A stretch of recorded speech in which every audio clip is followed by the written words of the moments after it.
One of the biggest fallacies in analysis of the war in Ukraine is treating Russia and China as a united bloc against the Western-led global order. And yes, the two countries do share some common interests, but what brings them together is resistance to two separate status quo policies. Of course, the political ecosystem surrounding Ukraine and Taiwan have similarities, but at the end of the day, they live in separate universes, only tied together by the affiliation between their rivals. And that is creating an interesting dilemma that will soon become front and center for the incoming Trump administration. Therefore, today is a dissection of some competing Pacific and Atlantic priorities, and a trade-off between attriting one of your antagonist's military forces while fattening another side's coffers. So, today, we will start with a brief discussion of how this is not a belief exclusively held by Trump. Then I will cover the current consensus that believes that continued support of Ukraine against Russia is the correct policy. That will take us to the logic behind the China pivot that the Trump administration will soon look to implement. Hint, it is about the oil. Finally, we will cover a few reasons why parsing out the correct policy is a challenge. Whether ending the war in Ukraine will actually put an economic squeeze on China as intended. The complicated reason why Taiwan supports not ending, but rather sending Ukraine armaments. How useful it is to drain Russia in anticipation of a conflict with China. And why letting up on Russia might perversely spark the exact thing with China that the Trump administration wants to stop. But as a preliminary, much of this discussion gets lost as a consequence of Trump's own obsession with ending the war in Ukraine. Moreover, with a seeming lack of interest in where the ceasefire line is drawn, despite clear Western interests in keeping it as far east as possible. In turn, this has created an entire media industry that theorizes how Russia has compromised against Trump, and that the Kremlin is using it to blackmail him into bending to accept more policies that run against Western interests. Today is not an analysis of compromise, though. Regardless of what you think about that, there is a large national security community in favor of making changes in line with Trump's vision. And Trump compromise or not, they are about to take over key roles in the United States government. Now, Trump is not the only one with these kinds of allegations. However, I can guarantee you that Russia does not have compromise against the entire class of policymakers, especially as you move down the food chain. They just think that it is the right policy. As such, we ought to spend some time analyzing the reasoning behind their position, and specifically the China pivot. In part, that is because if you are someone in favor of continuing aid to Ukraine, you probably are not going to get very far with entrenched Trump supporters by focusing on compromise allegations. Rather, a more fruitful conversation would focus on the merits, or lack of merits, for the alternative plan. Depending on your background, you probably heard competing narratives about what is going on here. For example, if you favor left-leaning news outlets, there is a good chance that the story about Tulsi Gabbard's nomination for Director of National Intelligence framed her as being compromised or a Russian asset. Meanwhile, if you favor right-leaning outlets, you are more likely to hear about the split between Trump-aligned senators and Republican but Trump-skeptical senators who remain uncommitted. How do I know all of this? Well, it is thanks to our returning sponsor, Ground News. You already know how Ground News tracks the bias distribution of news articles. For example, that piece about Gabbard received relatively scant attention from the right overall. But did you know that Ground News has a specific page for international blind spots, highlighting stories that one side of the spectrum may have no coverage over? Well, good news. For a limited time, my viewers can get full access to the International Blind Spot feed and receive 50% off their unlimited access Vantage plan exclusively through my link, ground.news/linesonmaps. So head over to that link or scan the QR code to better inform yourself and support this channel. Now to the perspective of the incoming Trump administration. The starting point here is the view that China is the real peer competitor. To recap the post-Cold War narrative, the Soviet Union fell apart, the United States had a decade of unrivaled power, the national security community recognized that China would eventually fill the vacuum that the Soviet Union left behind. But then the United States got distracted by Afghanistan and Iraq for a decade. It is a story arc that we covered in great detail as it relates to the conflict with Taiwan.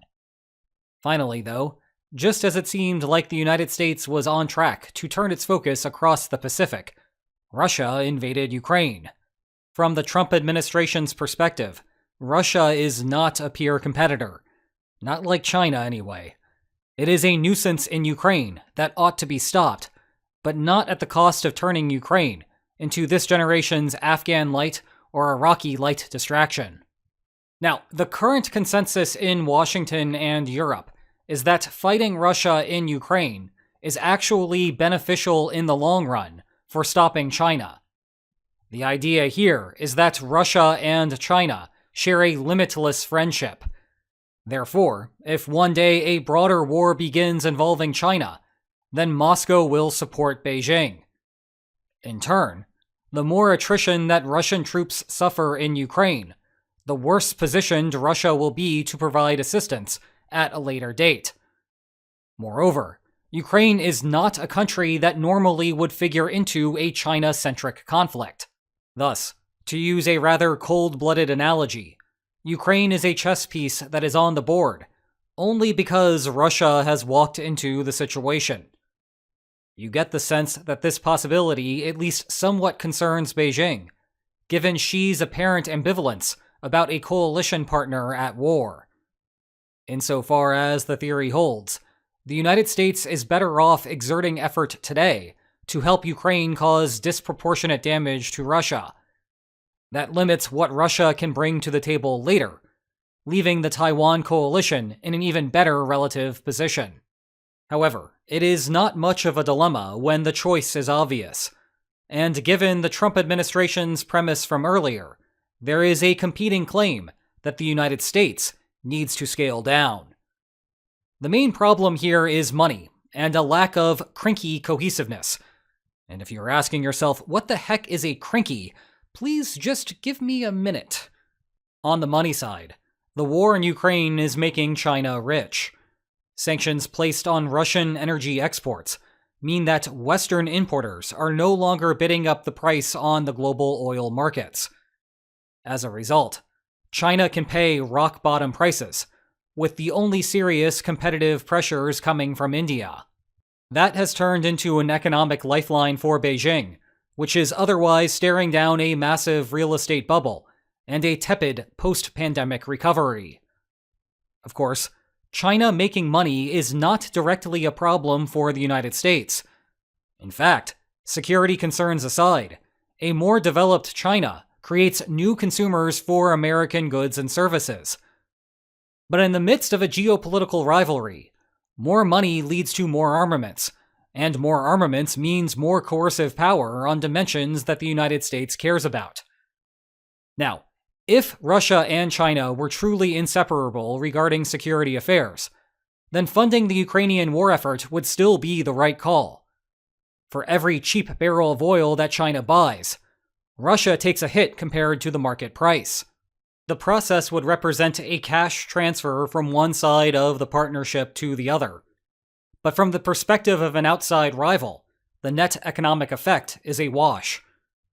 Meanwhile, Ukraine is still militarily draining Russia, and thus, the total coercive effect falls favorably to the West. But that is not the world that we live in. Western alliances work well because there is an underlying consensus regarding how the world ought to be organized. It is a complicated system, so complicated that it will be the subject of our next feature-length documentary. But the important thing here is that, when push comes to shove, you can trust that they will intervene on behalf of each other, even if you should not trust them to throw a baseball. That is why few doubt the enforcement of NATO's Article 5 clause, which declares that an attack on one is an attack on all, despite my frequent warnings to not listen to what leaders say, but rather watch what they do.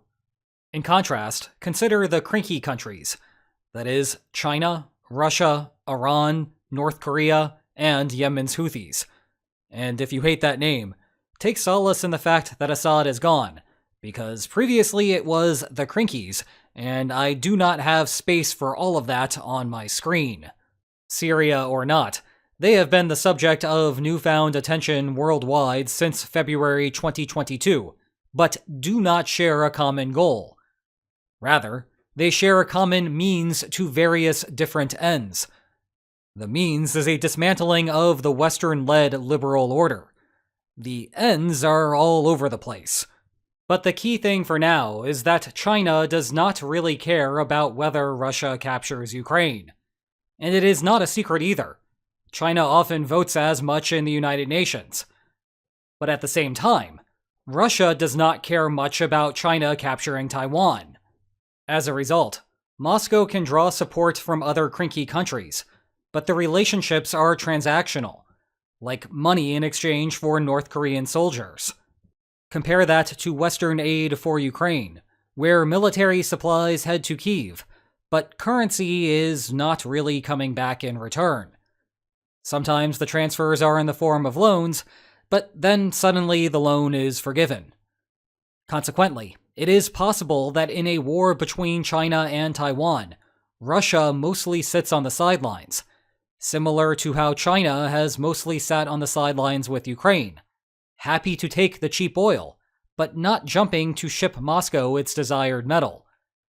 And that being the case, the continued conflict in Ukraine does not meaningfully reduce expected Russian assistance to China vis-a-vis Taiwan, but it does tax US resources and political capital. And thus, if what you really care about is China, then Ukraine is an unhelpful distraction. Okay, so which perspective is right? Well, again, it would not be much of a dilemma if I could present a clear-cut answer. But there are some not-so-obvious considerations to factor in here. Let's start with the assumption that China will lose access to cheap oil once the war ends. That is not something that the Trump administration can magically will into being. Rather, global sanctions against Russia would have to come down, which means Europe would have to start importing Russian oil once again. Now, could that happen? Well, even if the United States cuts all aid to Ukraine, there is no guarantee that Europe will not increase its own effort to fill the void. Then again, the Trump administration would view that as a win anyway. If the West broadly thinks that European border security and a free Taiwan that produces billions of semiconductors are common goals, then there is a clear division of labor to be had here. Europe is literally right there. Its focus should be on Ukraine. Meanwhile, Taiwan is basically half a world away for both, but the US Navy swims laps around the rest of the world's naval forces, and any Chinese invasion of Taiwan would have to arrive via the Taiwan Strait. So it makes sense for the United States to cover that problem. In any case, the point is that if China is going to continue getting cheap oil one way or another, then you might as well help Ukraine damage Russia as much as it can. For its part, Taiwan initially seems to have a perplexing perspective here. Much of this video has been framed as a constrained optimization problem, with a zero-sum set of resources to be allocated between Ukraine and Taiwan. That is, whatever Ukraine receives, Taiwan does not, and vice versa. Thus, you would think that Taiwan would be urging caution from the United States with its aid packages to Ukraine. And yet, it is exactly the opposite. The discussion coming from the island is that Taiwan wants more aid to Ukraine, not less. Also, did you know that Taiwan's current president took a trip to Hawaii at the end of November? I feel like that is the type of thing that would have been a major news story, if so much else was not going on in the world right now. Or at least it was when the previous president visited California. Anyway, Taipei's reasoning is that the United States needs to improve its arms production industry more generally. And the only way that such Palomalu quality defense will come about is if there are arms earmarked for somewhere right now. Well, Ukraine is the place to ship the bombs. Then, once the war is over, the fixed costs to build the factories will already be paid. They will want to keep exporting, and at that point, Taiwan can get any order it wants fulfilled. Given that, you would think that the Trump administration would just defer to Taipei. If the island thinks that today's aid should be directed to Ukraine, why insist otherwise? Unfortunately, it gets more complicated than that. Infrastructure investments to help Ukraine will be geared toward production of weapons intended for land battles. Think of 155mm artillery shells and HIMARS launchers. Taiwan does not want small stockpiles of those things stationed on the island. It wants large stockpiles, as they will be critical to its defense should China make landfall. Furthermore, the timing for this is now. Trying to make those deliveries post-invasion would be prohibitively difficult. Now, from the US perspective, it would be really bad if Taiwan loses the land battle to China. But once China makes this into a battle of armies, Taiwan's value on the global supply chain will be shot anyway. As such, the United States views a straight crisis as a primarily naval battle, and that is where the zero-sum aspect of the situation comes into play. Every dollar that goes into producing weapons for the army is one less dollar that goes into producing more ships. It is a classic Army-Navy battle. Then there is the perspective that Russia has made assistance to Ukraine unnecessary because of its own incompetence. Earlier, we described cheap oil as a cash transfer from one end of the Russia-China axis to the other. And thus, when viewed as a cohesive group, it did not matter who was getting richer. It would still present the same overall problem for the Western coalition. But the conversion of money to materiel is not identical across countries. If you think that Russia's supply chains are riddled with corruption, which they were, as the Battle of Kiev attests to, then the West would actually want more money on Russia's end, not China's. That is because Russia would produce fewer tanks and more ill-gotten wealth for bureaucrats, while China would produce more tanks and less ill-gotten wealth for bureaucrats. The counter-argument here is that Russia has cracked down on those issues once they became apparent. That is how Russian troops have made substantial gains in the second half of 2024, after 2 years of floundering around in Ukraine. Meantime, China has its own problems with corruption. Putting the pieces together, the whole converting money into materiel calculation is a wash, and you might as well go after the thing that is the clear and present danger. And if you are so concerned about China using cheap oil to grow its economy, why not just step up sanctions against Beijing until it relents from importing the stuff? Ending the war in Ukraine seems like a roundabout solution to the problem, with a lot of downsides, rather than the more direct route of punishing the exploit.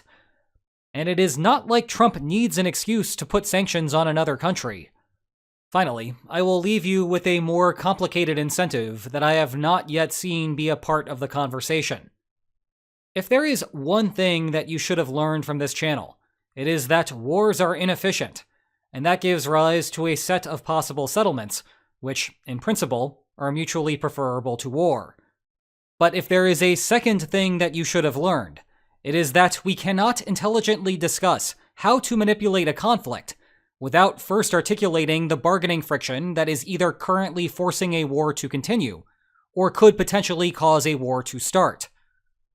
With that as our preface, recall how that 90-minute discussion of tensions between China and Taiwan covered the bizarre flip in war concerns over the last 15 years.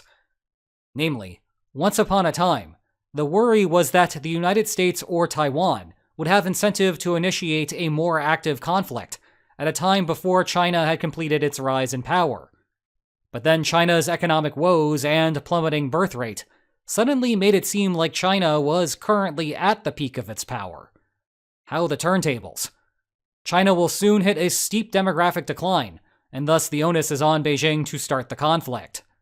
Insofar as you think that this could spark a war along the strait, then cheap oil is actually helpful.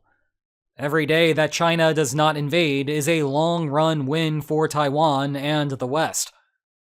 Well, one of the classic anti-preventive war strategies is to overpay the declining power in the present. The long-run inevitable negative consequences appear more palatable when you get to live like a king in the meantime. And that, more or less, is an effect of the cheap oil. So, cut that, and risk causing the bigger problem that you ostensibly wanted to avoid. Strange? Yes. But welcome to the complicated world of geopolitics. Meanwhile, what is not complicated is the crystal clear explanations of the war that you will find in these two books. Ordering them is not complicated either, because you can just click on the link in the video description. And if you enjoyed this video, please like, share, and subscribe, and I will see you next time. Take care.